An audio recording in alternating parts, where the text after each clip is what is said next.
So, um, good evening, everybody. My name is Ted Kenny. I am an assistant attorney general with the division that represents the Agency of Human Services. So that is basically a lot of the services that the state government provides. Department of Mental Health, Department of Health, departments of health access, aging, independent living, DCF, economic services. Anyway, that's my job.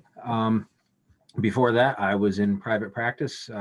Started my practice in Richmond, Vermont, in 1991. You may be able to see when I'm on the screen that it says Kenny Law Offices behind me. That's because I'm in my home office in Williston, and that's the sign that I had in front of my office in Richmond. So anyway, so the topic tonight is understanding state government, and I will forego any jokes. I couldn't think of any.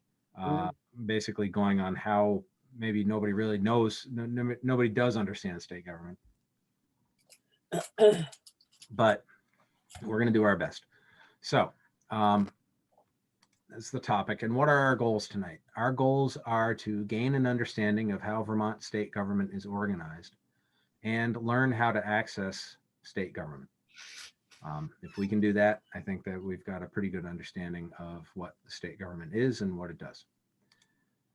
So I'm going to start out with a cautionary tale, and these are actually more in the form of cautionary tale questions. The first one is a resident asks a town select board member or city council member, and the person is contacted about increasing the minimum wage or dealing with gun control or universal health care. The second is a voter asks a state legislator or the governor, and I messed up my grammar on this question, so I apologize, to stop the placement of a new building or in your town or city. So the question is, should you ask these people these questions? And the answer is no. The reason for that is the way that the Vermont government is divided. Vermont towns and cities have no authority to pass laws. And by the way, when a town or a city passes a law, it's called an ordinance as opposed to a statute, which is what the legislature passes. But they have no authority to pass laws or ordinances that govern things like minimum wage or gun safety or healthcare coverage. And likewise, the legislature and the governor have no authority over zoning and development issues. So let's get into a little bit about why that is. Vermont is a Dillon's rule state. What? That comes from a decision from the early 1800s, actually not in Vermont. I think Dillon was a Supreme Court justice in Nebraska. But in any event, this has become kind of a term of art. If you say Dillon's rule, everybody who does this kind of law knows what that is. I'm a member of the select board in the town of Williston, and about a year ago, we had people telling us, you can't do that because this is a Dillon's rule state. And they were right. Vermont cities and towns receive all of their legal authority from the Vermont legislature. They are entirely creatures of the legislature. They are what's known as municipal corporations. And they're not corporations like General Motors or something, but they are in the sense that they are their own government, their own legal entity. They can sue and be sued. They can own land. They can do a lot of things like that.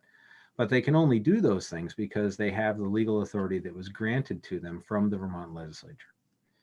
And cities and towns can only exercise power if that power is granted in express words by the legislature, necessarily or fairly implied in or incident to the powers expressly granted, meaning it's obvious that it didn't say that they can do this, but the law wouldn't make sense if they couldn't, so obviously they can.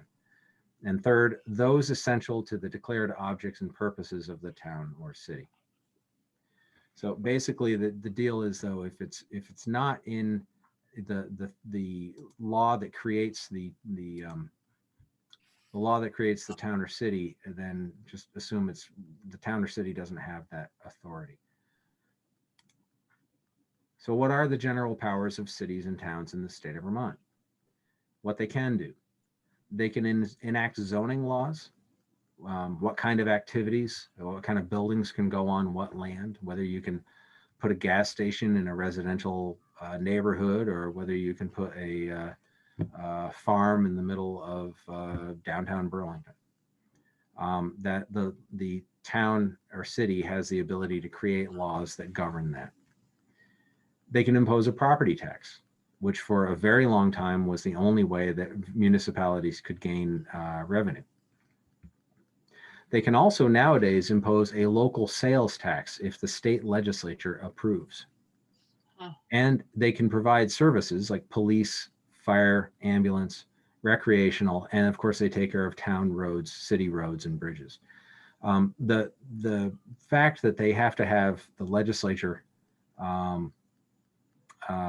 grant that authority can be a real sticking point, and I'll talk about that in a second. What they cannot do. Towns or cities cannot enact their own or change the state's criminal laws. So if, by way of example, if the city of Burlington wanted to create a law that said that it is a crime to possess a handgun or to do this or that, or that it's no longer a crime to have small quantities of cocaine, would they be able to do that? The answer is no. Criminal laws are the exclusive jurisdiction of the state government, not a town or city. They also cannot impose an income tax. And again, they can impose a local sales tax, but they can't do it without state permission. When I was in college, I went to St. Michael's and I was a journalism major. And one of the things that I commonly did was for the radio news program that we had that was part of the school, I would cover press conferences. So I would go to Montpelier and I would cover Governor Madeline Cunan's press conferences. And I'd go to Burlington and I would cover Mayor Bernie Sanders's press conference. And one of my most vivid recollections was when Bernie was very upset that the legislature was not allowing Burlington to impose a sales tax, because back then no city or town was allowed to do that. That's not the case now. Now the legislature will grant that power, but back then it never did. And I have a very distinct recollection of being in the mayor's office with all the other media and Bernie getting more and more angry and saying things like, "To our friends in the legislature, where were you when?" And that's what he kept saying, "To our friends in the legislature." And eventually that did happen, but I don't think Bernie helped himself by being as the way that he was. But that's been an issue in the state for a long time. Now, towns and cities are allowed to pass a 1% sales tax on goods and rooms and meals. And that's going to be a substantial amount of money. But they have to share that with the state too. So anyway, but at least it is a revenue source.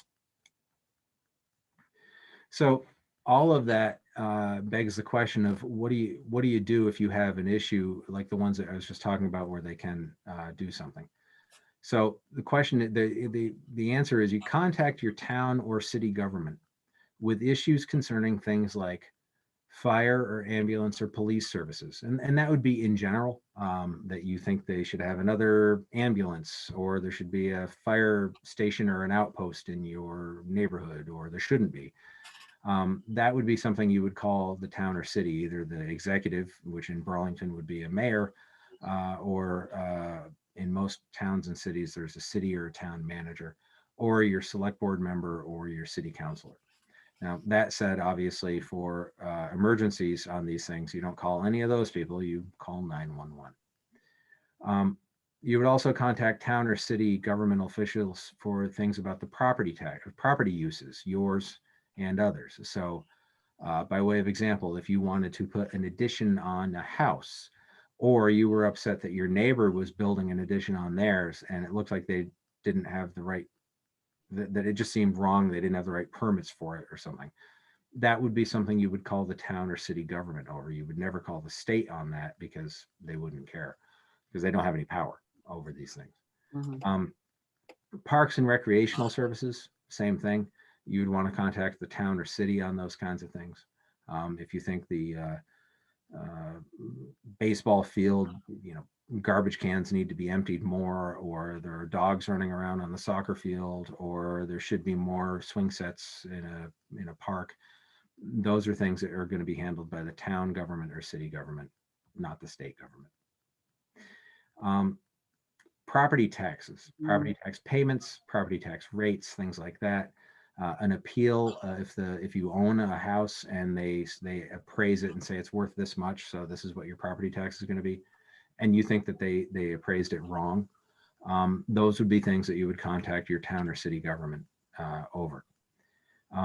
Other things like noise complaints, those are almost always in the purview of the town or city.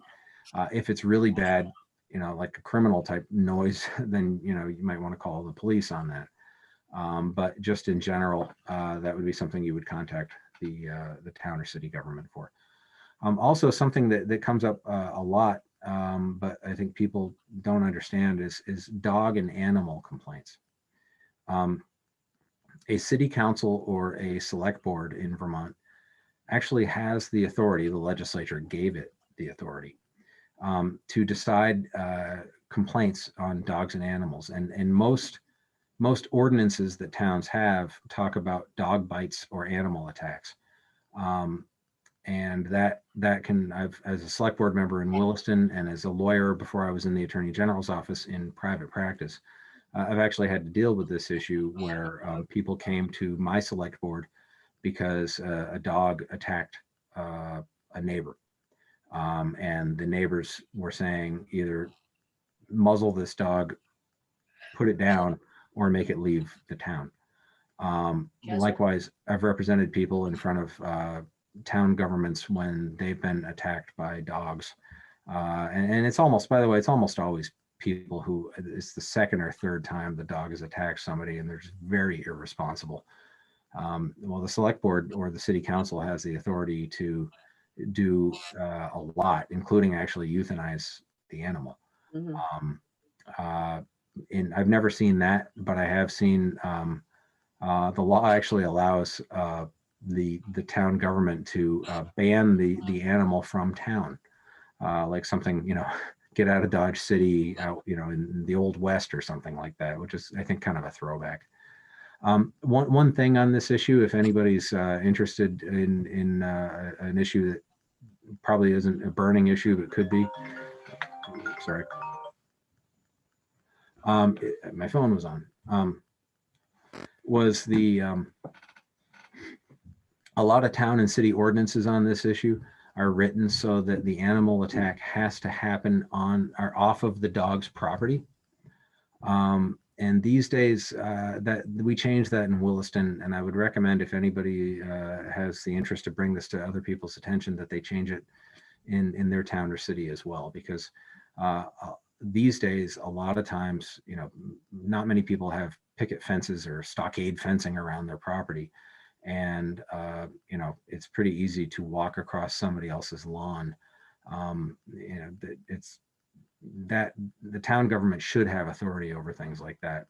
And most of them don't, but they could if they just change their ordinance. But it's something that is kind of slipped through the cracks. I experienced this when an ordinance in Heinsberg actually was written in a way where the Heinsberg Select Board couldn't do anything about a really terrible dog attack of a dog that was owned by extremely irresponsible people.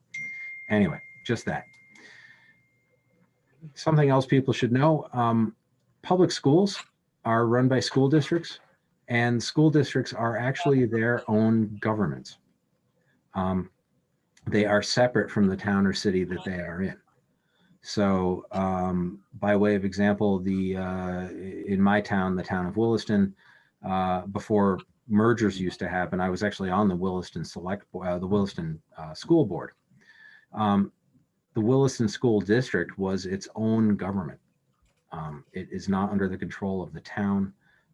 It has its own budget. It has its own taxing authority. And that's true with now the unified school districts that we have, including the one that would cover Burlington.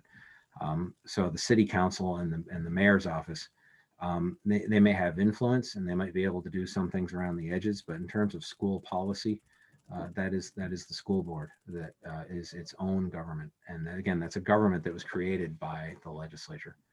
So you'd contact the school or school board for things like obviously issues with your child or a student.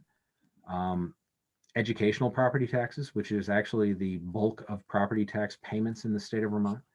The property taxes that you pay, the vast majority of that amount actually is going toward the schools, not municipal government. Municipal government is actually not nearly as expensive because their expenses aren't nearly as big as the schools. They don't have the town government doesn't have to pay teachers. It doesn't have to heat 3 buildings. It does have to heat some buildings. Doesn't have to run school buses. Doesn't have to do special ed programming that is never paid for adequately by the feds. It doesn't have to do any of that stuff, and the schools do. So your property taxes mainly go not in like 90%, but most of it goes to the school government. Also, if you wanted to complain or take issue with a school sport, or if you wanted the school to have this sport or not have this sport, or there's a mascot, there's been a movement in Vermont to get rid of mascots that are racially insensitive. Those are things that a school board deals with, not a city council or a select board. Likewise, extracurricular activities, things like that. In the schools, equity and inclusion issues, that would be something that the school board would deal with, not city government. And of course, curriculum and academic courses would be something that would be handled by the school government, not the town or city government. Before I move on, I do want to say something about the county governments in Vermont. County governments in Vermont have almost no power at all. Very different than most of the rest of the country. In most of the rest of the country, the county government has a significant role to play in what we have as municipal services, roads, law enforcement, things like that. But in Chittenden, in Vermont, and like by Chittenden County, any county, there are really very few elected officials in county government. One is the prosecutor, the state's attorney, is a county employee. The other is the sheriff, and the third is the assistant judges. But even those budgets, the state's attorneys and sheriffs are actually run out of a state agency, the Department of State's Attorneys and Sheriffs, or sheriffs and state's attorneys. So the county government would be almost nothing that does stuff. And by the way, interestingly enough, the Biden administration's payments to municipal governments under the American Rescue Plan, there's a snag right now because the federal government doesn't understand that Vermont's counties actually don't do anything. And the law is designed to funnel money into municipal governments, starting with counties. And so our congressional delegation and other people are trying to fix that to make sure, and they will, but it's something that they have to make sure that doesn't get held up, because otherwise, the feds would try to pay stimulus money to a county government, and the county government would say, that's great, but we don't have anything to spend it on. We don't own any roads. We don't run the police departments. We don't run the fire departments. We don't have rec. We don't have social programs. Anyway, county governments have a very limited role in Vermont state governance. So that brings us to Vermont state government. Kind of basic, but let's start with the basics. There are 3 branches of government in Vermont and pretty much every other state. There's the legislative branch, the executive branch, and the judicial branch. The legislative branch in Vermont, as Sandy knows, having been a member of it, is called the General Assembly. The General Assembly is composed of 2 houses, the House of Representatives and the State Senate. Still a member of it. They both have to pass laws that would then go to the executive branch. The executive branch is basically run by the governor, and it has many state agencies, and I'll get into those in a slide coming up. But it's the agency that actually executes the law that the legislature puts in and runs the budget that the legislature approves.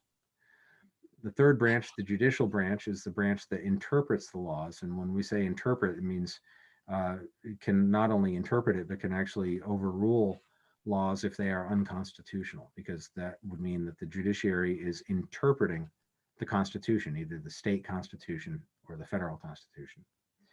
In Vermont, there are two levels of court. There's the Vermont Supreme Court, and under that is the Vermont Superior Court. The courts changed about 10 or 15 years ago, maybe a little bit less than that, where there used to be a superior court and district court and on, and they just made that into one thing as the Vermont Superior Court, with different divisions that basically do what the old system did. There's the civil division, the probate division, the criminal division, and the family division. And I will get into where you bring your case and where you should go if you have a problem that you need to go to court over. The legislature in Vermont, the members of the legislature, both state senators and House members, are elected to just 2-year terms. Also, the legislature in Vermont is part-time. It meets for about half the year, which I think is a good thing because it keeps people close to the voters and makes sure that we don't have legislators who are more interested in keeping their jobs than doing the right thing. The state Senate is comprised of 30 state senators. Each represents about 20,300 people in the state of Vermont. They're broken down mainly by county, but not completely. The Senate districts are named after the counties where most of their district is, but they're actually generally different districts than that. In the House, there are 150 members of the House. And so each of those House members represents about 4,100 people. By way of example, the town of Williston has about 10,000 people, and we have 2 members in the House. Members of the House and members of the Senate are elected at large in their district, and that means that everybody in Williston votes for 2 members of the House, and the top 2 vote getters win. It's not like the people on the west side of town have one person and the person on the east side of town have another person. If you're in a House district or a Senate district, then that is the then you vote for everybody that way. Okay. So what does the legislature do? What power does it have? The legislature is empowered to make law, and that's subject to the governor's power to veto a bill, and it would be subject to the Supreme Court deciding that what they did was unconstitutional. But it is a massive power. And what I mean by law is the legislature can pass all laws. They can decide what is or is not a crime. They can decide the income tax and sales tax rates in the state. The legislature decides the social service spending and the budgets. It decides the policies governing how those services are provided. Only the legislature can amend the state constitution, which is the ultimate law in the state, although federal law always trumps state law. That was determined 100% with the conclusion of the American Civil War, where the feds, the Union won, and states have their rights, but not they don't ever trump the federal law. By the way, that even applies to federal regulations. So if a regulation is created by the federal government and it's in contradiction to a state statute that the legislature passed, the federal regulation wins. The feds always win. The legislature always has also has the power to decide what a town or city can use for its powers. As I was talking about with the sales tax, that was something new. There are other things that the legislature there's a process that the towns and cities go through to amend what they can and cannot do or ask the legislature. It's called a charter change. Each town or each city's laws that the legislature creates these is called a charter, and they specifically say, the city of Burlington is allowed to do this. They're more fancy and legal than that, but that's the idea. The town of Milton can now impose a sales tax or whatever.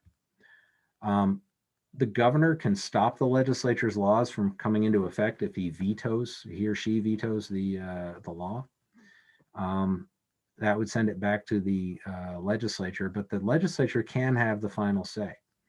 The governor's veto can be overridden by a 2/3 majority in favor of overriding it, but that has to be 2/3 in each house, both the Senate and the House, not cumulatively, but you count the votes in each chamber. And if 2/3 override it, then that's the way it is. I think the most famous example of that in Vermont was when Governor Jim Douglas vetoed the gay marriage law, and it went back to the legislature, and the legislature overrode his veto, and it became law anyway, even though the governor didn't sign it.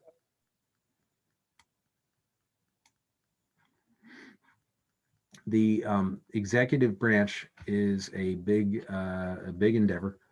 It is run by the governor, but the governor is not the executive branch. The governor is just in charge of the executive branch. The executive branch is broken down into a whole bunch of agencies, and I put them in this chart because I wanted people to see that it is pretty inclusive, and covers basically a wide swath of things.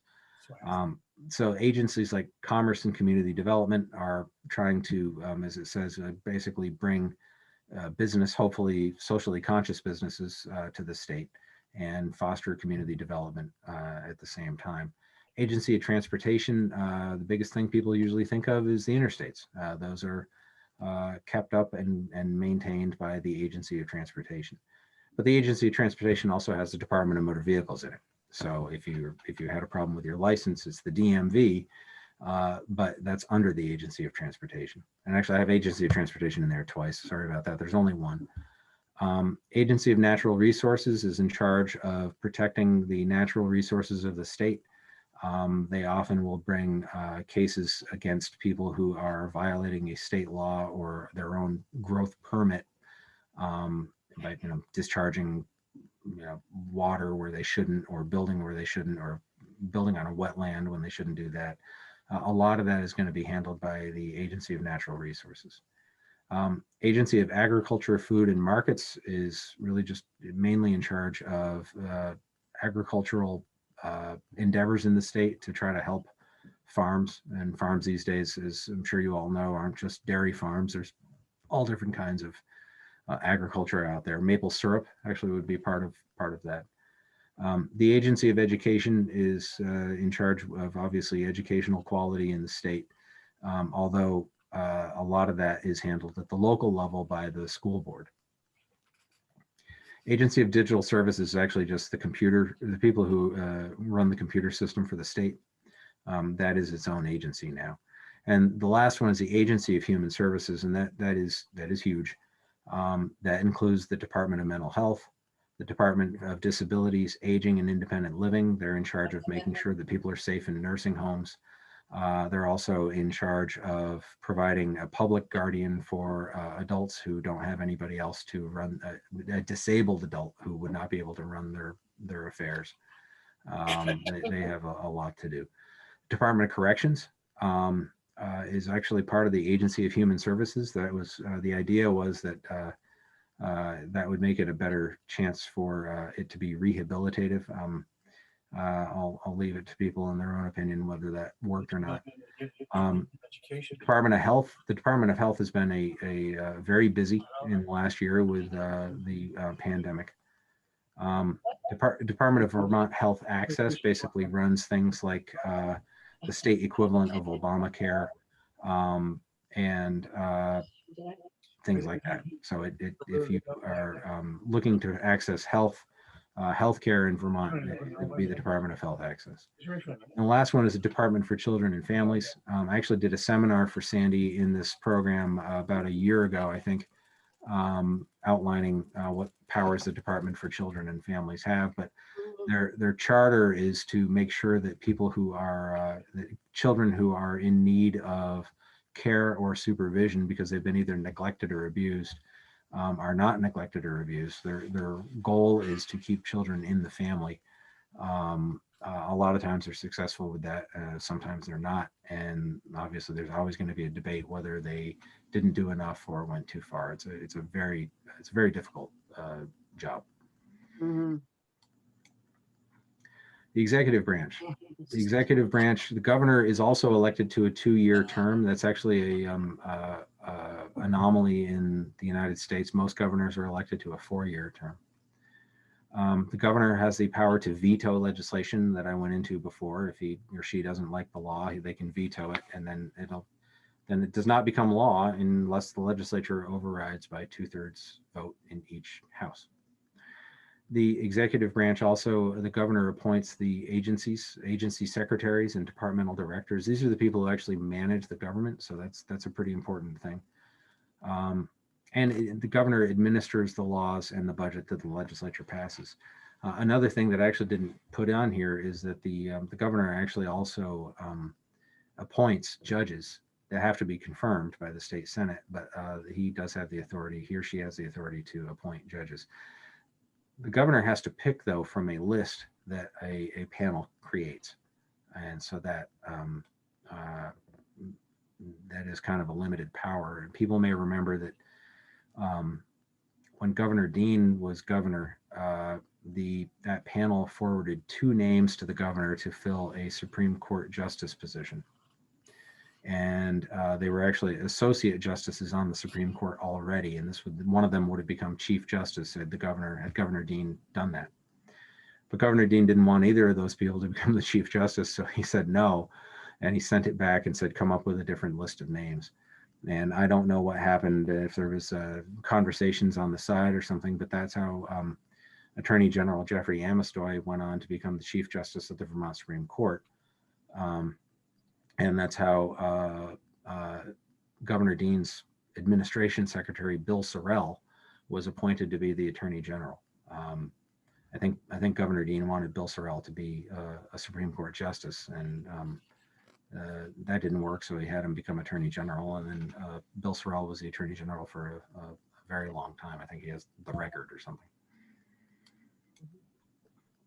So who do you contact in state government? And the answer is it's a big thing. So my answer is go to the state government website. Yeah, right. I did put down, though, one major thing in case people need assistance, and that's benefit programs are actually run by DCF. It's a different section of DCF than the people who are in charge of family services.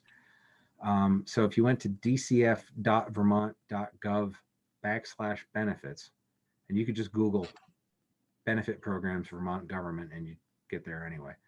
But they cover things like food assistance, which is now called 3 Squares Vermont. In the 70s and early 80s, it was called food stamps. They help with crisis fuel if people have run out of fuel and they don't have the money to pay for more fuel oil or whatever they're using. They can get a payment if they qualify from the state government for that as an emergency.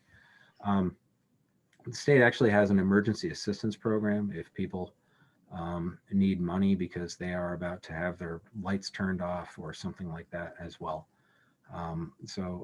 Again, dcf.vermont.gov/benefits for that. Housing assistance is this section of DCF that actually was financing the homeless people that were sheltered in motels and hotels in Vermont while the pandemic was raging. And that was actually part of the housing assistance program. Reach Up, which used to be called welfare, that program is covered in this as well. And weatherization. If you have an old house that is leaking a lot of air and you're losing a lot of heat, they have actually programs that will help you pay to weatherize your house so that you can save energy and save money and stay warmer. So dcf.vermont.gov/benefits. So these last slides I have are about the judicial system, and the question is, which court do you go to? And I've actually seen this as a lawyer. I've seen people do this wrong. I've seen people show up in Costello Courthouse in Burlington when they should have gone to the Superior Court on Main Street across from Nectar's, and file things in the wrong court. So let's go through it. The family division. None of this is going to come as a surprise, but the family division is where one would go to deal with a divorce. or parentage. Parentage is if you're not married, but you have a child with somebody. The family division has the jurisdiction and the authority to decide who's going to have legal and physical custody of that child, what visitation is going to look like. Family division also will deal with child support, whether it was a divorce or whether it was parentage. Family division will also deal with abuse prevention, but I want to be clear about that. It is abuse prevention for things that happen either within a family, spouses, or people who are had a dating relationship, brothers and sisters, a sexual relationship, or lived in the same residence. Then the family division has power over abuse prevention cases. It does not have power over jurisdiction for abuse prevention cases for bad things that are happening that are not related to a family. So, by way of example, if you are working somewhere and some customer with a mental health issue that you're not married to or related to starts stalking you or threatening you, you would not go to the family division to get an abuse prevention order. You would go to civil division. I'll cover that in a minute. But that's an important distinction because people can get that wrong. And there are forms online to fill out, or if you can't do that, then there are forms at the courthouse that you can just go to. The family division also deals with some mental health cases, involuntary commitment, involuntary medication, things like that. Those are usually brought by the state government, but you can bring those as a private citizen as well. Obviously with the right kind of evidence and the right kind of expert witnesses and things like that. Probate division. Probate division deals with wills, trusts, and estates. So, when you pass on, if you have a will, it would go to the probate division, and the probate division makes sure through reports that it receives from the people running the estate that what happened in the will, what was written in the will is what happened in the estate. Wills are kind of like computer programs. You have to obey them, and whatever the instruction is, that's what you have to do. They'll also deal with guardianships for disabled adults and guardianships for children. I should have put that in. Because you can get a guardianship in for a child in that, and there are actually contested guardianships over children. And I've been in contested guardianships for disabled adults where more than one person comes forward to try to become the guardian for somebody who is developmentally disabled. But that's where you would go as probate division for that. Probate division also deals with name changes. If you wanted to change your name, either first or last name, it's the probate court that has the legal authority to say, okay, this is now your legal name, and whatever it is. It does have some child-related cases. Actually, I did cover guardianships up there a second ago, but there is such a thing as a private termination of parental rights. It's rare as hen's teeth, but the probate division does have that authority. And I've seen those cases. They're just not very often. Usually a termination of parental rights case would be because there's an abuse or neglect case in the regular family division. Finishing it up, the civil division in Burlington, that would be, as I said, the Superior Court across from Nectar's. That deals with personal injury cases. If you've been injured in a car accident and you can't get the case settled, that would be where you would bring your case, or probably your lawyer would bring the case, is in civil division. And then just general things, breach of contract. Somebody agrees to paint your house for $3,000 or $5,000, whatever it is, and they don't, you would sue them in civil division. As I indicated before, non-family abuse prevention cases, so stalking, threats of sexual violence from people who are not in a relationship would be handled in civil division as well. Boundary disputes, if somebody thinks they own this parcel of land, but somebody else says, no, the boundary is 6 feet over and whatever. I've had those cases. I came up with this phrase, I think, that boundary disputes are the child custody of real estate law. They are usually fought out tooth and nail with surveyors and looking through ancient records and stuff. And oftentimes it's over stuff that isn't worth fighting over, but I don't know if it's instinctive, but people seem to fight over where a boundary is more than otherwise. Yeah, they do. I'd recommend don't unless it's super important. Real estate disputes, such as if somebody owns property or not. That's again rare, but I have seen those cases. I've been involved in them before. And business disputes, things like a corporation. Um, if and usually in Vermont, they're small corporations with like 3 shareholders who own it, who own a store together or something like that. If there's a dispute between the owners, the shareholders, then that would go to the civil division for resolution. Last one's criminal division. I just wrote the word don't. And the reason I did that is because the only time you go to criminal division as a citizen is usually almost always if you've been accused of a crime. The only other thing would be if you're called in as a witness. I've been a lawyer since 1991. I was actually the president of the Vermont Association of Criminal Defense Lawyers, and I did a lot of criminal defense. I can't tell you the number of times I heard people say either, well, they said they're going to drop the charges, or can we press charges? That you hear that on TV a lot, but it's a bad phrase because nobody presses charges. Nobody drops charges. Criminal charges are brought by the state of Vermont. The government of the state of Vermont is the only entity that can bring a criminal charge or dismiss a criminal charge. And that even includes if, and it doesn't usually happen, don't get me wrong, but if the victim does not want the charge prosecuted, it's not up to the victim. The victim doesn't have a veto to say, you know what, I don't want it prosecuted, so don't do it. If there is other evidence of the crime, then the prosecutor is very likely going to go forward anyway, unless there are other human and humane reasons which are taken into account. It's not a terribly, it can be a terribly vicious system in Vermont, but it oftentimes is not. The only other thing on this is I used to get people saying, well, I'm going to the police because I'm going to have him charged with harassment, or for that matter, I'm going to sue somebody for harassment. I'll say it this way: there's almost no such thing. You can bring somebody to court for if they're stalking you or they're threatening you for real, or not just if you feel threatened and you're kind of weird that you shouldn't feel threatened, but somehow you do. Then that's not going to work. But that would be the civil division. Likewise, there are things that you can sue somebody for intentional infliction of emotional distress. That would be kind of a harassment thing. Very hard to win those cases, extremely hard. Even negligent infliction of emotional distress is an extremely hard case to win.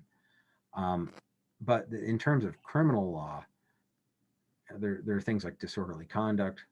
There is a criminal stalking charge, but again, that would be the state's attorney. But the fact that somebody's being unpleasant and rude and obnoxious and whatever, it's not a crime in the United States unless it crosses this pretty significant line. Somebody threatening you and yelling at you and raising a fist, sure, that sounds like it could actually be an attempted simple assault. But somebody standing on a street corner and loudly proclaiming their political view, or telling you that you did something wrong in a business dealing with them and getting aggressive and angry. I don't mean physically aggressive, but emotionally aggressive. It's just not a crime. So criminal division, don't. So that is the conclusion of my PowerPoint. So Sandy, I'll go over to you on this. Do you have questions? Do we open it up? Yes, you can open it up.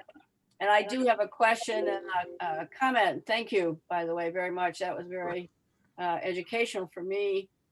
I do have a question about the jurisdiction of local governments. And I also want to say that in the probate court, I believe you maybe forgot one of the main functions is adoptions. Oh my goodness, that's right. And there are a lot of adoptions, of course, that do take place in the state of Vermont. So yeah, that's where you go. Sandy, the terrible thing about that is my 2 daughters are adopted. Yeah, I went to probate court for that. So yes, I have the paperwork still. So yeah, you're absolutely right. should have covered that. Because mainly because it's more and more important, I believe, especially with many new Americans coming into the state that, Yes. Anyway, so thank you though. Yep. Okay, I was involved in a case a number of years ago where the city passed an ordinance that said that the police had the authority on Church Street to go on to Church Street. And if they found that there was a nuisance being committed on Church Street by a person, that they could tell that person to get off Church Street and essentially exile that person without a hearing, without any further ado, really. And so essentially they were being exiled, which is a form of punishment in my mind, without any kind of a hearing, without any due process. And that was an ordinance. So how come the city, okay, so based on that, there were a number of us who went to court, to the Supreme Court, and argued that it was unconstitutional. And the court decided that, well, it could be unconstitutional, but Sandy Baird and Jared Carter don't have any authority because they have no standing to sue. Yeah. But Yeah. how come the city could pass, you said, I think, that the city can't pass ordinances, only the state, which is basically, wasn't that law? The city can't pass a criminal law, Well, make an ordinance into a crime. It could be, and again, as I think the Supreme Court would have said, that depending on the effect of it, that could be basically a de facto criminal law. But it sounds like they never got to that point. The counter to that, I don't know the answer to your question, but I can we got booted out right away because of standing. Yeah. Yeah, and that sounds bad, and it sounds like it was bad in that circumstance. Standing, though, do remember that's why Texas wasn't allowed to sue all the other states that voted for Joe Biden. Right. They didn't have standing to do that either. I understood the argument. Yeah. And in fact, we did not bring up the argument that the ordinance itself was passed without real authority. We brought up the argument that it was unconstitutional because it did not afford due process to the people who are going to get booted off. So maybe we just brought up the wrong argument. It could be, but anyway. Maybe. Yeah. It's that. Yeah. That's the law. That happens in law. So. Yeah, and the other thing is when you're talking about taxes on a local level, that means in effect, right, that in the state of Vermont is not a home rule state. Right. Correct. That True. But do some states have home rule in their municipalities? Yeah, they do. I wouldn't swear to this, but I'm pretty sure that actually New York has a version of that because New York City can pass different gun control measures that make it a criminal offense. Really? New York City has an income tax, but I suppose Vermont towns and cities could have an income tax if the legislature gave them. And I know they could if the legislature gave them that authority, then they could do that too. But yeah, there are home rule states. I think it's fewer. The interesting way that I view it is that, and I used to say this in court when I was talking about search and seizure cases where search warrant did or did not do something. That the federal government is supposed to be anyway a government of limited power. Now those limits are pretty far out there, but it is a government of limited power, meaning that if the federal government, if it's not said in the Constitution, then it can't do that. Then it can't do whatever. Now again, that is interpreted pretty far and wide, but that is the concept. State governments are the sovereigns, meaning like the royalty, literally, in our system. Meaning that a state government can basically do whatever it wants because it just has inherent power like a king would, but it's limited by its own laws and its own constitution. And don't get me wrong, I'm not saying, well, the there's no state law saying police can't go seize cups of coffee from people. Well, yeah, there is. The police that would be theft. That's a crime. They're not allowed to do that. But the idea is that a state government can do whatever it wants, as long as it's not unconstitutional and as long as it doesn't violate rights, which again can be even things that are not written in the Constitution. The substantive due process, their Mhm. rights to privacy are things that are, there is no constitutional amendment like free speech that says you have a right to privacy, but it does exist. Yeah. It's a substantive due process right. Mhm. But towns and cities are, they are completely creatures of the state. Right, right. So they can only do what they're allowed to do, unless it's a home rule state. And then my understanding, and I'm not a lawyer in any of these states, so I wouldn't bet my license on it. But a lot of those home rule states, I think the idea is that the town or city can also kind of act like a state government and do, if it's not illegal, then it can do it. I guess I have one final question. If if the town or a city is the creature of the state, could the state dissolve a town? Yes, yes, it Wow. could. And I mean, it's created towns. I actually found this out, and I'm kind of ashamed. I'm a native Vermonter. Other than when I lived out of state for 4 years to go to law school, I've lived here since I was born in 1965, and Mhm. I didn't know this, but um, I finally found out why Burlington International Airport is actually run by the city of Burlington and basically owned by the city of Burlington, Mm. but it's in South Burlington. The answer is that South Burlington was part of the city of Burlington when the airport was created. Oh, really? When was that? Do you know? Uh, Not even sure, but it was later. It was after they invented airplanes, Mhm. and actually that was one of the things, is South Burlington was allowed to go and create its own municipality, Mm. its own corporate municipal corporation of the, I believe it was probably a town at first. Um, but Wow. but the deal was that Burlington got to keep its airport. Mm. And by the way, that actually is historically where the South Burlington school mascot was the Rebels, Yeah. because they were seceding from Burlington. Ah. Um, that Mm. was the thing. But I think that was actually even as late as the 1940s. Um, Likewise, Winooski used to be part of the town of Colchester. Oh. And in the early 1990s, when I would do a title search in Winooski, there were times when you have to search a title back Yeah. 40 years plus, to make sure that somebody has good title.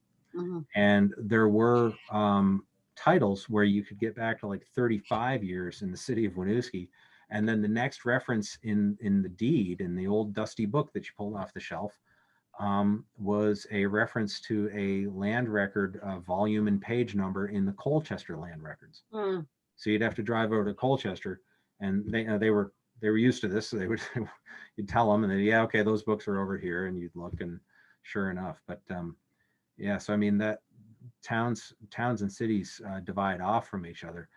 So I think the implication would be that the legislature could dissolve a city. I can't Okay. imagine that it actually would, just on a whim, or to punish the residents of a town or something like that.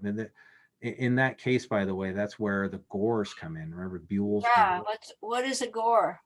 A gore is an unincorporated municipal area, meaning it does not have a government. And the governor appoints somebody to be the administrator of Buell's Gore, of Gore. The one that I'm thinking of is Buell's Gore, which I think is near Huntington. And that administrator actually acts in many large part as as the town government. In the Cunin administration, before he was on the Supreme Court, Governor Cunin, as a joke, and it was actually funny. It sounds like it might be insulting, but it wasn't taken that way at the time. Made John Dooley, her administration secretary, the leader of Buell's Gore, whatever the title is for that. And he had all kinds of funny quotes that he, rode out to his territory and surveyed his property and all this other stuff. He was a medieval feudal guy or something. And again, it played well at the time. It probably doesn't sound good historically, but But Agora is administered by the state government, I believe. Mm-hmm. Thank you. Thanks. Sure. Any other questions here? Any other questions?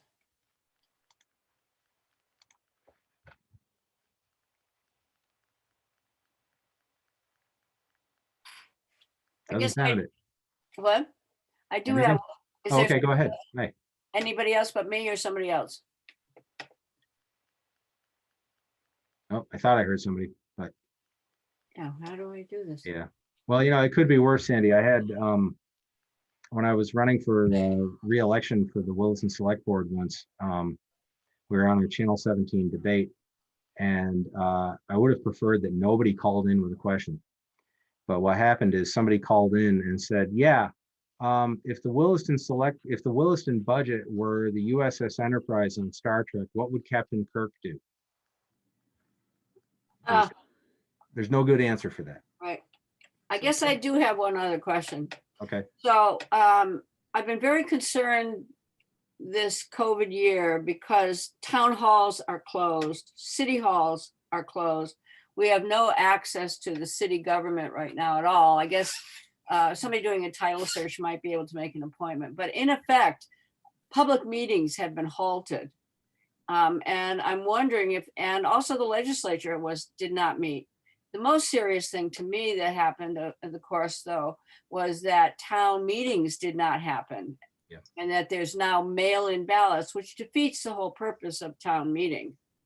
And I'm wondering, is that some kind of a constitutional violation? Will town meetings return to public meetings, face-to-face meetings? Or do you have any opinion, or should I bug the I wouldn't Secretary of State have about a legal answer for you. I do, that I would say that the town meeting has been more and more difficult to pull off as towns have grown. Mhm. Williston has a town meeting. There's about 10,000 citizens in Williston who are residents, which is interesting because during the day there were over 20,000 people in Williston. But our town meeting, it does exist, but the things that are actually voted on from the floor are very, very limited. The budget is not. The budget is Australian ballot Really? the next day, and it's been that way for a very long time. So I don't know what the future holds. I do think it's either Brattleboro or one of the Bs. I think it's Brattleboro, but it might be Bennington. Has experimented with representative town meeting. Mm, And what that means is that they section the town off, and certain numbers of people volunteer to be voted on, basically elected to be their neighborhood's voice at town meeting. mm, And that's an interesting combination between representative democracy right. and pure democracy. I think that there actually is a way where people can just go anyway, and just if they want to go, they can go. Mhm. I grew up. One of the earliest recollections I have was the very last town meeting in Richmond. I grew up in Richmond. That was actually at the Old Round Church. Yeah. I have a very distinct recollection of that. I must have been 3 or 4 or 5 years old. And after that, it finally went up to Camelsump Middle School. And after I got out of law school, I was on the Board of Civil Authority, so I would help run the town meeting. And Mm, it really, town meetings are really good. I mean, I remember there were a couple issues in town meeting in Richmond that I was really worried that the emotion of the issue would carry the day. They involved funding of the ambulance, and it didn't. The people talked about it and they stated their opinions, and then there was a vote. And in my opinion, the thing that was more common sense that was less emotional actually carried the day. So mm. I voters at town meeting can generally be trusted. There are times when it could be hijacked by a bunch of people who show up who live in the town, but then again, they live in the town. They're voters. Right. What are you gonna do? Exactly. Yeah, but I don't know what the future holds for that. It's something that should be addressed. Okay, well, thank you very much. I wonder if Sure. there are any other questions?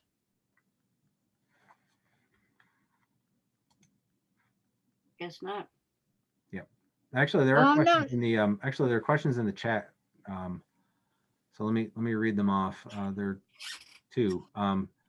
Regarding allegations of criminal activity by a state official, does the Attorney General defend the state official, or does the Attorney General prosecute the state official, or does the Attorney General have a conflict of interest? Actually, there's a statute that the legislature passed directly on point on that. The answer is that well, it depends. A state official could be prosecuted by a state's attorney. It would depend on what the crime is. Like actually, we had a auditor of accounts about 8 years ago who got a DUI, and he was prosecuted by the Washington County State's Attorney. Other things like that would be more in the purview of the Attorney General's office. Probably not necessarily a conflict of interest. It would depend on the facts. But there's actually a statute that the legislature passed that said that if you are a state government employee and you are accused of a crime that involves your state job, then you are actually defended by the public defender's office. Wow.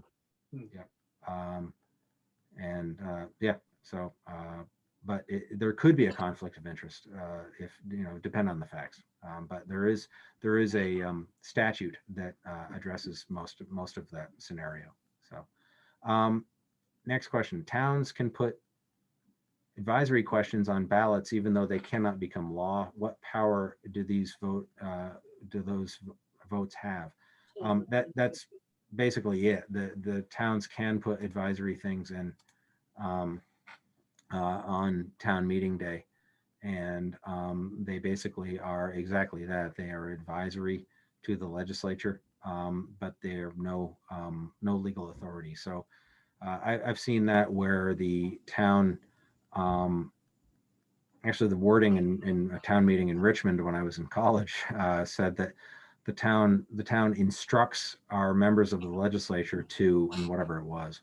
And there was a huge debate over the word instruct, because the town can't really instruct the state representatives to do anything because they're independently elected by the voters.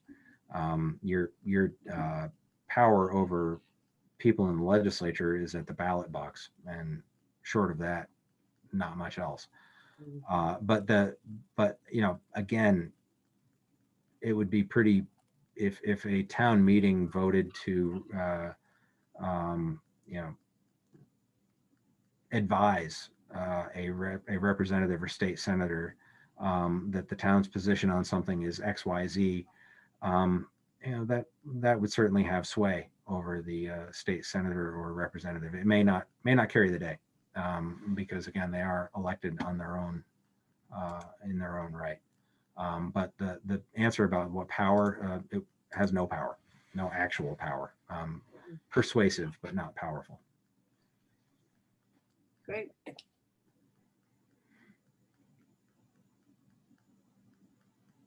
Okay. Yes, well, thank you very much, Ted. I hope to see you soon. Me too. I've been coming into Burlington more and more, so there's a chance of it. Great. Anyway. But don't get booted off Church Street. Yeah, I'll do my best. I generally don't cause any kind of ruckus, and I'm pretty boring, so I think my chances are good. We certainly don't think so. So thank you very much. All right. See ya. Have a good night, everybody. You too. Thank you. All right.